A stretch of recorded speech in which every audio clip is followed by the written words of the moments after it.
Now, I'm sure there's going to be plenty of people that don't believe this, and that's fine. They don't really have to, but it just is kind of interesting to see Kyle Rittenhouse coming out saying he now supports the BLM movement. Now, it's quite possible that he's not telling the truth. He also said this to Tucker Carlson, so there's a bit of irony there because it's like Tucker Carlson. But then again, I still think it's good. He said, I'm not a racist person. I support the BLM movement. I support peacefully demonstrating. I believe there needs to be change. I believe there's a lot of prosecutorial misconduct, not just in my case, but in other cases. It's just amazing to see how much a prosecutor can take advantage of someone. So, just a little interesting. I don't know if it's true or not. It's also not particularly popular for him, considering he's on Fox News, saying he supports the Black Lives Matter movement. That doesn't really seem right if he was just doing it for like the attention or whatever. And as you can guess, a bunch of conservatives are now super angry at Kyle Rittenhouse. They feel sad and betrayed that they would pray for someone to be exonerated, all for that person to turn out to be a not racist. I just think it's kind of funny because it was like a bunch of the people on the left were totally wrong about the whole murder thing because it was ruled that he was acting in self-defense, and now it's arguable that they may have been wrong about the whole he's actually a white supremacist thing. Even the Proud Boys pictures, you know what?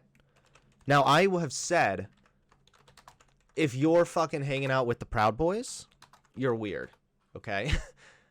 You're effed in the head. And again, you don't have to believe this. I'm just trying to, make sure we're aware of all the context and the nuance here. His lawyers argued that he had no affiliation with the Proud Boys and didn't even know who they were and was merely posing with a photo. And so I decided to look again, and it is true that they're all doing the okay sign. The lawyers also said that Kyle Rittenhouse had no knowledge that the okay sign meant anything or whatever. And I didn't buy that at first at all. But then upon re-looking, I realized all the pictures, even up here, see? Down up in the corner, it's very hard to see it. And even from my perspective, it's hard to see it. But all of them are doing that sign. It's quite possible that they were just like, hey, you're Kyle Rittenhouse, right? What's up, man? Yeah, hey, it's all okay. And then they just kind of got him to fucking flash it. Like, that's completely possible as well. Again, it's also possible that he was getting chummy with a white supremacist group, and that would be fucking disgusting. And he should be condemned swiftly for that. I don't know. At the end of the day, you can really only look at what he says and his actions. And, I mean, he was there originally. He was on camera offering medical aid to the protesters. I think it's completely plausible and possible that he actually does support BLM and that he's not a white supremacist. And then we can always count on Saturday Night Live to just have like the shittiest fucking takes. So not only does Saturday Night Live have really low quality comedy that only your like half drunk boomer would actually find consistently amusing, it's also just really inaccurate. And they've fully demonstrated it with this little funny little bit on Kyle Rittenhouse.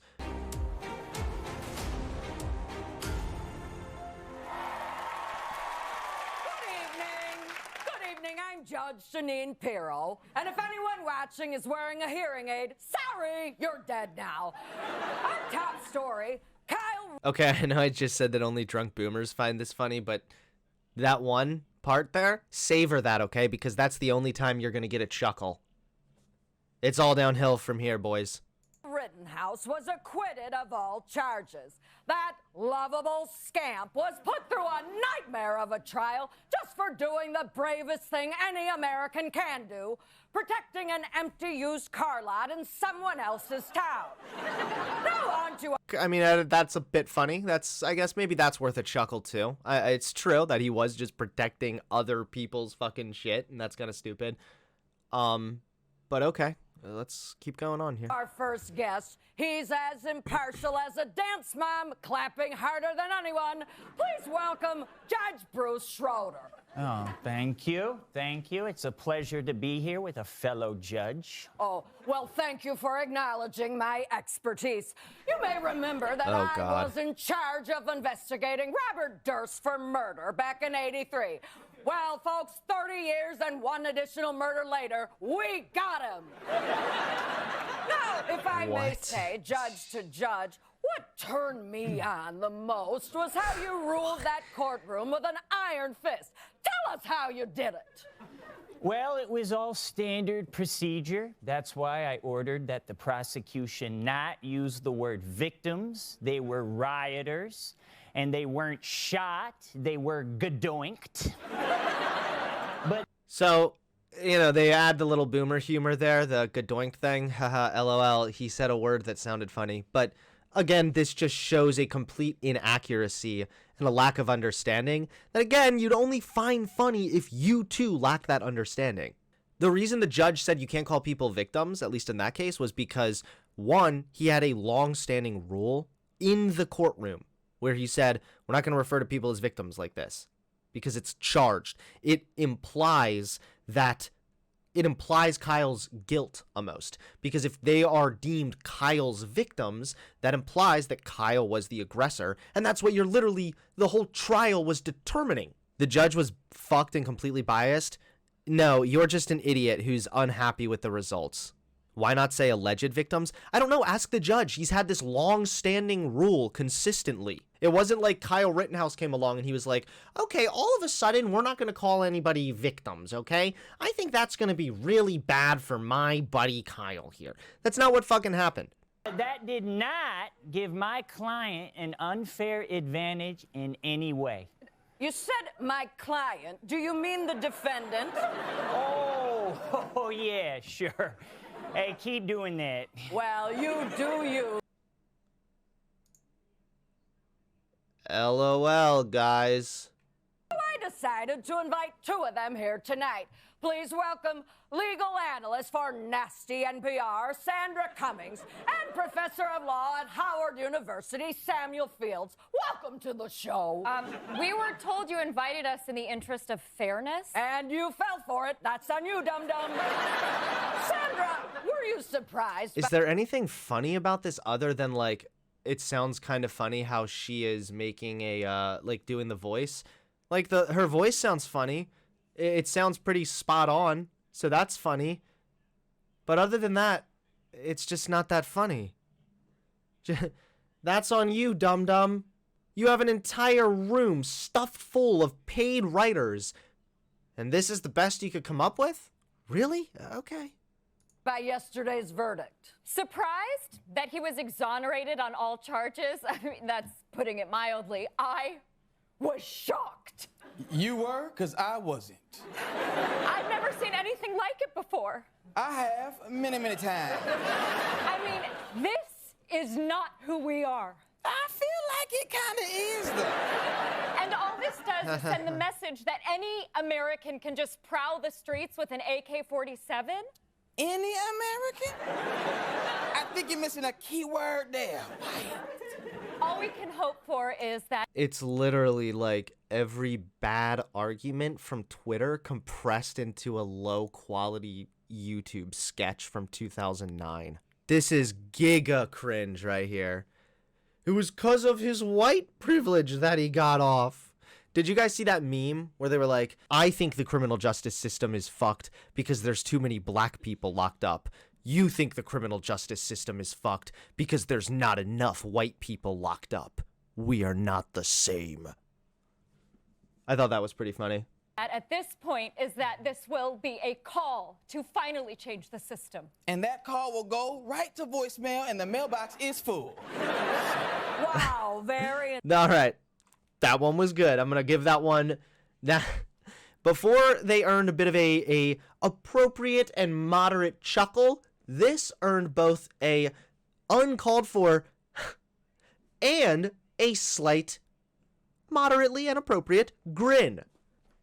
So that one joke, nice. You'll see people try to make their little like arguments, like comparing it to Tamar Rice or whatever, like without really getting into the nuance or whatever. And I feel like you could just as easily point to this recent story I saw about a black dude who shot at officers, police officers, because he thought that they were attacking him and his wife at his home. He shot at police officers, and it was ruled that he was acting in self-defense. A black dude. So I don't think that like these just like one-off comparisons are good, really. And then this is the probably one of the worst ones of them all. We basically just have lies mixed in with like emotion, so it makes you feel guilty for addressing the lies. You guys, because I have my own show, I have a responsibility to say things that people need to know that aren't being said. It's a cool opportunity that I don't take lightly. There are very big, obvious truths that no one wants to say on TV, but I will. Now, just a few minutes before we started taping the show, Kyle Rittenhouse, the man accused of shooting 3 people during a Black Lives Matter protest, was declared not guilty on all charges. So, I can't believe I have to say this. You can hear people in the background. Oh, no. We didn't follow anything with the case, man, but... Oh, man. Wait, we're supposed to be upset, right? So, I can't believe I have to say this, but... Uh-oh. Oh, boy. Oh, shit. We're having a moment. It's not okay for a man to grab a rifle, travel across state lines, and shoot 3 people, and then walk free. Is it okay if a woman does it? No, I'm just kidding. Let's go through some of this, because we have literally crying and lying at the same time right here. It's actually very challenging. But yeah, I have this little list, 6 myths surrounding Kyle Rittenhouse, and I partially want to talk about this because I, too, have appealed to at least one of these myths, mistakenly now. It wasn't until recently that I was corrected, and I was like, oh, shit. I was wrong about this.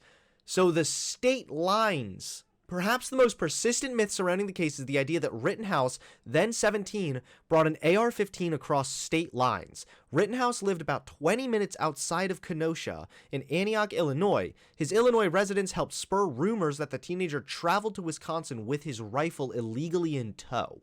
But during his trial, Rittenhouse testified in court that he drove himself from his home in Illinois to Kenosha on August 24th, 2020, the day before he fatally shot 2 men. The gun was already being stored at a friend's house in Kenosha, according to the police records and court testimony. So the reason people bring up the state lines thing is because I don't know if it's illegal just to bring a gun across state lines, but it might be, and it's definitely... like, the gun laws definitely vary from state to state. So if you're in one state that's a legal carry state, and then you go into another state that's not, you go across state lines, that absolutely would be seen as a bad thing there. So I think that's part of the reason people consistently bring that up. Again, I am actually guilty of saying this one too. Probably in my first video, in my first coverage of the issue, I probably wrongly said the state lines thing. I should have looked into that a little bit better. Bad on me. Sorry about that. But just wanted to clarify. Notice how I'm willing to clarify?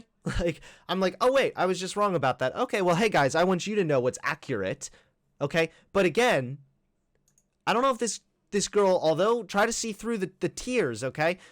I don't know if she's actually interested in being accurate here, rather than she is trying to push an agenda. So it's not okay for a man to grab a rifle, travel across state lines, and shoot 3 people and then walk free. I like how they word it, too, to make it, like, sound as absolutely reductionist as possible. Yes, that's what happened. He just grabbed a rifle and was like, hey, what's up, dude? Wait, you mean this is real life and not GTA? And then he sat down in court. The judge was white, and he looked down at Kyle, and he was like, hey... yeah, this kid looks white. He definitely passes the 1-drop rule. Innocent. Like, I honestly think that's what she either believes happened or wants you to believe happened so that she can further some dipshit agenda. This is not a strict news show. Fine. That's all right. Cool. Yeah. Then she doesn't have to be a strict news show. She could just be a liar show, I guess. And don't listen to this person if you want any accuracy whatsoever, but okay. People and then walk free. It's not okay. It turns out you do if the 3 people you shot were attacking you and had guns pointed at you. Congratulations. For the judicial system to be blatantly and obviously stacked against people of color. It's again, how is Kyle Rittenhouse being found not guilty anything against black people. It's not okay for there to be an entirely different set of rules for white people, but Wait, according to what you are making it, like right now, according to your logic, lady, you're essentially saying that white people need to be held to different standards when it comes to defending themselves. That's literally what you're saying. You're saying that because Kyle is a white guy who was found not guilty, that somehow is like a middle finger to black people and is indicative of entirely different rules for white people. One, like I already said, there are multiple cases where black people have been found not guilty for self-defense. Also, two, by you misconstruing this, you are actually making it sound like, and virtually making the argument, that white people should be held to an entirely different set of rules when it comes to defending themselves. This has nothing to do with color. But I don't care about Kyle Rittenhouse. I don't care about that racist judge. Yep. And I don't The judge is also racist. That's how it happened, guys. This is massive coat, by the way. care about how up that jury must be. White people have been getting away with murder since time began. I don't care about that. I care about you. Oh my god, dude. This had to have been intentionally inflammatory, right? I don't know how fucked up that jury must be. Holy shit. Is this still a skit? Honestly, it should be. This is funnier than the SNL we just looked at. White people have been getting away with murder since time began. I mean, there have been instances where white people get away with murder, and that's fucked up, and there are historical examples you can point to, but I don't think that that's fair, again, to try and make this argument off the back of the Kyle Rittenhouse issue. Because, again, if you actually had any understanding of even a semblance of reality, then none of your arguments make sense at all. It wasn't murder. Time began. I don't care about that. I care about you. And I can't believe I have to say this, but you matter. You matter. You matter, Every time guys. one of these verdicts come Unless you're a white person who's trying to defend yourself. Apparently you don't matter. out, it's easy to feel like you don't, but I'm here to tell you that you do. You matter. You matter so much that the second you start to get a sense that you do, a man will grab a gun he shouldn't have in the first place and travel all the way to another state just to quiet you. That's the power you have. Oh my god! This is even you can probably tell from my reaction, this is my first time experiencing this masterpiece of comedy. I'm glad there's subtitles, because I have to read this multiple times to make sure I'm absorbing all of this. You matter so much that the second you start to get a sense that you do. Is that what happened with the people that Kyle shot?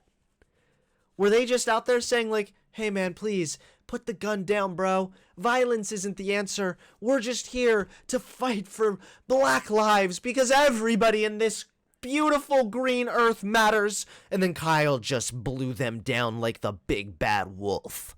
These were people that were attacking a kid with a gun. I guess if you want to conflate those people to protesters, that's on you. If you want to really, I don't know, shit all over the actual like peaceful and valid protesters and conflate them with rioters and looters like Rosenbaum, who had been on camera all night setting fires, knocking shit over, and basically just going on a fucking rampage. This was actually one of the worst videos I think I've seen. Like, this was just 2 minutes of nothing but lies delivered to you in nearly a manipulative fashion, with the crying, the whining, the you matter. Oh, it's so wrong for this to be the case. Oh, it's a way to get people to sympathize with you and your arguments and allow them to essentially avoid the critical thought part. Instead, it's, oh, well, Amber Ruffin is over here on Peacock crying about this, so clearly she's telling the truth. I need to agree with her and listen. And there you guys have it. A textbook example of crying and lying. But yeah, just a little bit more of the salt, the lies and the coping that continues to spread about this Kyle Rittenhouse thing. I think there's going to be a time soon that I will probably be debating with some people about whether or not Kyle Rittenhouse is a hero. I am so far of the opinion that he is not, but I'm still really doing research and fleshing that opinion out more so. Yeah, there you guys have it. I wish that everybody, you know what, I think that it should be a new law. Here's the thing. We talk a lot about precedent, like the kind of precedent and the type of laws that need to change after this and everything else. Well, here's a new law.